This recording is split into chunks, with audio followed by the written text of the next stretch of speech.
할렐루야, 사랑하는 성도님 여러분, 8월 25일 목요일 아까베 시간이 돌아왔습니다. 오늘은 데살로니가전서 2장 17절부터 3장 13절의 말씀을 근거로 함께 은혜를 나누도록 하겠습니다. 바울은 예수님을 만난 후에 여러 곳을 다니면서 복음을 전했습니다. 그는 안디옥 교회에 파송을 받아서 터키 지역인 소아시아 지역에서 복음을 전하게 되었는데요. 그가 빌립보에서 복음을 전했을 때는 처음에 좀 어려움이 많았습니다.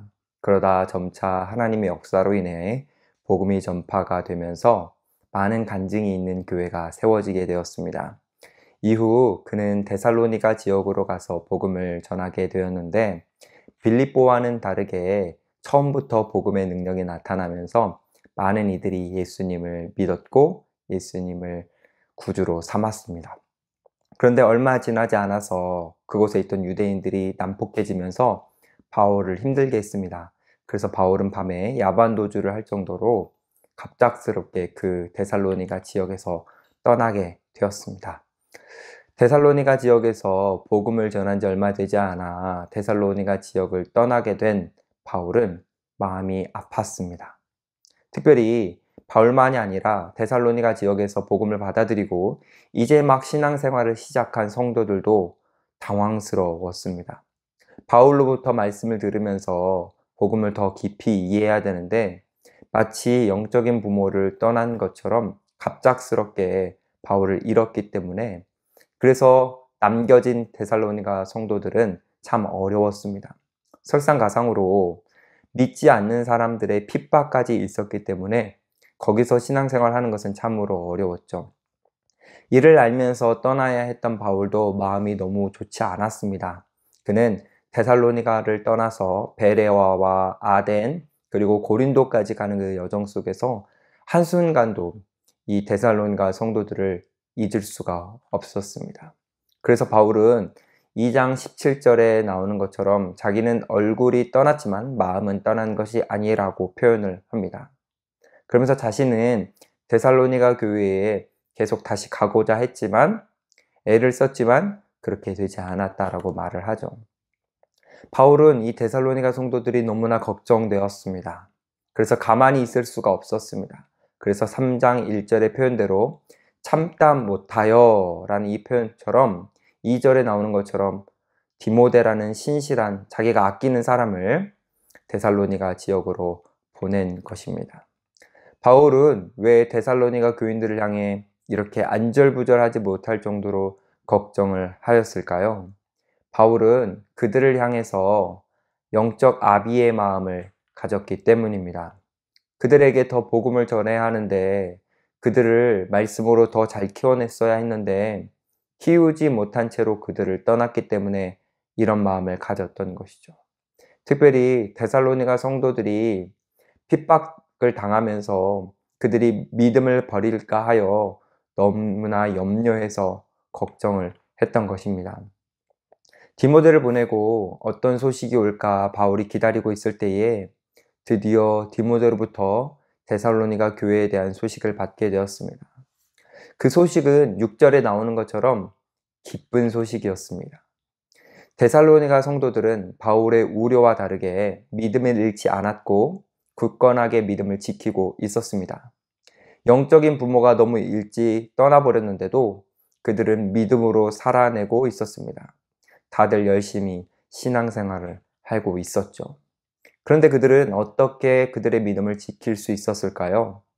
아직 유아기 같은 신앙을 갖고 있는 그들이 어떻게 핍박이 있는 그 상황 속에서도 믿음을 지킬 수 있었을까요? 그것은 바울이 하지 못하는 부분을 하나님께서 하셨기 때문입니다.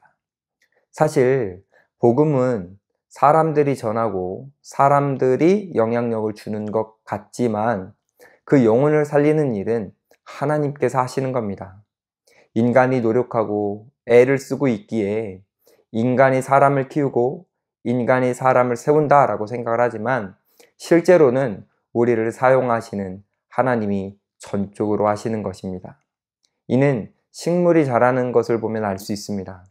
인간은 씨를 뿌려놓고 물만 주는데 식물은 알아서 자랍니다. 사람이 하는 것은 최소한의 것들인데 사람이 하지 못하고 알지 못하는 것들을 능력의 하나님께서 해주십니다.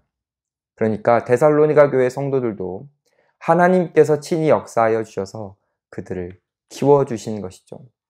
특별히 중요한 것은 이 데살로니가 교회 성도들이 흩어지지 않고 교회에 모여 있었다라는 것입니다. 그들이 함께 모여 있었기 때문에 하나님께서는 그들을 보존하여 주셨고 위기 같은 상황 속에서도 지켜주신 것입니다. 데살로니가 교회 성도들은 어려운 상황 속에서도 믿음을 지켜가면서 자신들에게 복음을 전해준 바울을 만나고 싶어 했습니다. 그들이 바울을 만나고 싶어 했다는 것은 그들이 자신들의 신앙에 자신이 있었다라는 의미이고 또한 복음을 전해준 바울에게 감사한 마음이 컸다라는 의미입니다.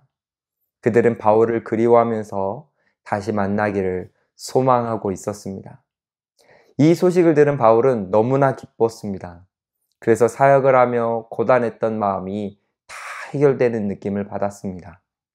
여러 지역을 돌며 복음을 전할 때 받았던 그 스트레스가 다 사라지는 느낌을 받았습니다. 데살로니가 성도들이 믿음을 지키고 바울을 만나기로 기대하고 있다라는 이 소식은 사역으로 인해 지쳐있던 바울에게 말할 수 없는 큰 위로가 되었습니다.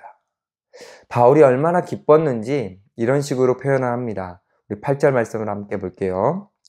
그러므로 너희가 주 안에 굳게 선즉 우리가 이제는 살리라. 그들이 너무나 걱정이 되어 죽을 것 같았는데 이제는 살겠다라는 표현입니다. 데살로니가 교인들이 믿음으로 살았는데 그로 인해 바울은 은혜로 살게 됐다라는 것이죠. 조금 다르게 표현하면 그들이 믿음으로 살고 있다라는 소식이 바울이 더욱 힘있게 살 수 있도록 해준다라는 겁니다. 바울은 이 기쁨에 압도되어 9절에 나오는 것처럼 이 기쁨을 허락하신 하나님 앞에 어떻게 감사를 해야 될지 모르겠다라고 말을 합니다. 무엇으로도 갚을 수 없는 기쁨을 주신 하나님의 은혜에 대하여 감격한 것이죠. 그러면서 바울은 기쁜 소식에 안도하지만 완전히 만족한 것은 아니라고 합니다. 그래서 10절을 보면 하루속히 그들을 방문할 수 있기를 바란다고 합니다. 왜냐하면 그들에게 더 하나님을 전해주고 싶었기 때문입니다. 사랑하는 성도님 여러분, 바울은 데살로니가 성도들이 믿음으로 자라는 것을 보면서 그것에 큰 위로와 기쁨을 누렸습니다. 데살로니가 성도들이 믿음으로 살아있다라는 소식이 자신을 살게 한다고 했습니다. 그것이 어떻게 가능할까요? 그 이유는 바울에게 그들은 단순히 복음을 전하는 대상 정도가 아니라 바울에게 그들은 자랑이자 영광이고 기쁨이었기 때문입니다. 우리 2장 19절, 20절 말씀을 함께 보겠습니다. 2장 19절과 20절입니다. 우리의 소망이나 기쁨이나 자랑의 면류관이 무엇이냐? 그가 강림하실 때 우리 주 예수 앞에 너희가 아니냐? 너희는 우리의 영광이요 기쁨이니라. 바울에게 자랑의 면류관은 물질이 아니었습니다. 세상의 명예도 아니었습니다. 좋은 집에 살거나 좋은 차를 타는 것도 아니었습니다. 바울에게 있어서의 자랑은 예수님이 다시 오실 때에 영광스럽게 서 있을 믿음의 사람들이었습니다. 그래서 바울은 그 사람들 자체가 자신에게 자랑이었기에 그 사람들을 통해서 위로와 기쁨을 누렸던 것입니다. 이러한 바울의 마음은 주님의 마음과 같습니다. 하나님도 세상의 것으로 기뻐하시는 것이 아니라 죄인이 주님께 돌아올 때에 천국에서 잔치가 벌어질 정도로 기뻐하십니다. 왜냐하면 주님에게 자랑은 세상의 영광이 아니라 바로 믿는 우리 한 사람 한 사람이기 때문입니다. 우리가 그래서 주님을 믿는다면, 주님을 사랑한다면, 주님을 따른다면 우리도 주님처럼 살아야 합니다. 세상의 영광이 자랑이 아니라 우리를 통해 하나님을 믿게 된 사람들이 우리의 자랑이 되어야 합니다. 이 자랑을 위해 우리는 어떤 순간에도 하나님을 전해야 하며 그 전하는 것 자체가 우리에게 기쁨이 되어야 합니다. 왜냐하면 우리는 그저 조금 전할 뿐이지만 하나님이 데살로니가 성도들에게 은혜를 베푸신 것처럼 우리가 전하는 그 사람들에게도 하나님께서 은혜를 베푸실 것이기 때문입니다. 우리는 할 수 없지만 하나님께서 역사하실 것이기 때문입니다. 우리는 그 하나님을 믿음으로 누군가에게 복음을 전하는 자랑스러운 삶을 살아가야 합니다. 이렇게 살아가는 사람의 특징이 있습니다. 그것은 바로 기도입니다. 바울도 3장 11절에서 13절을 보면 데살로니가 성도들을 위해서 기도했습니다. 그 기도의 내용은 이런 겁니다. 바울은 자신이 그들에게 가서 말씀을 전할 수 있게 해달라고 기도했고, 데살로니가 성도들이 핍박 속에서도 흔들리지 않아서 살아갈 수 있도록 하나님의 사랑을 풍성하게 달라고 기도했고, 또한 그들의 믿음이 약해지지 않아서 예수님이 다시 오실 때에, 마지막 때에 흠이 없는 사람으로 하나님 앞에 서 있게 해달라고 기도를 했습니다.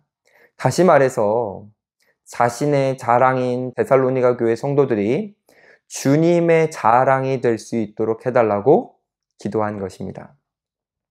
사랑하는 성도님 여러분, 우리도 이렇게 살았으면 좋겠습니다.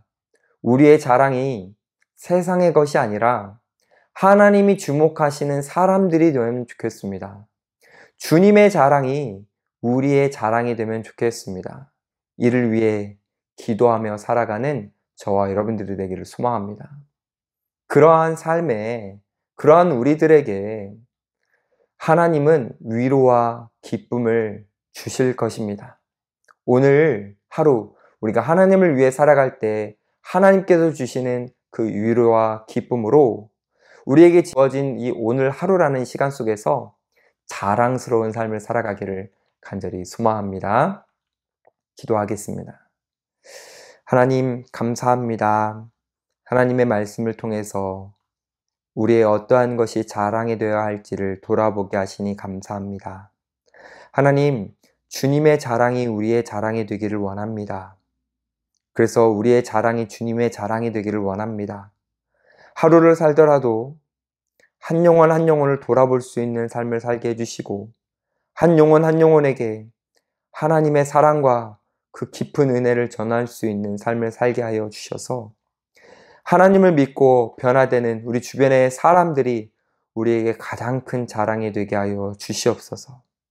그러한 삶을 살아갈 때에 그 삶 속에서 위로와 기쁨을 주시는 그 하나님의 공급하심을 통해 주어진 오늘 하루 우리가 소망을 누리고 기쁨을 누려갈 수 있도록 주님께서 역사하여 주시옵소서. 감사드리며 예수님의 이름으로 기도드립니다. 아멘. 감사합니다. 내일도 말씀으로 은혜를 나눌 수 있도록 아깝에 참여해 주시면 좋겠습니다. 수고하셨습니다.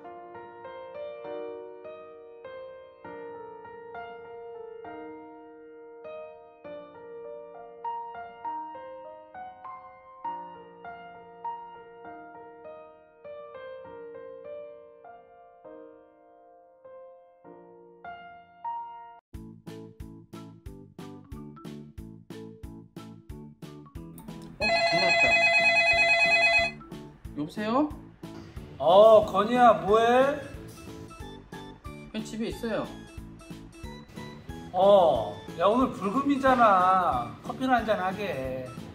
어디서 커피를 먹어? 어디긴. 당구장이지. 당구장? 콜! 콜? 오케이. 알겠어요.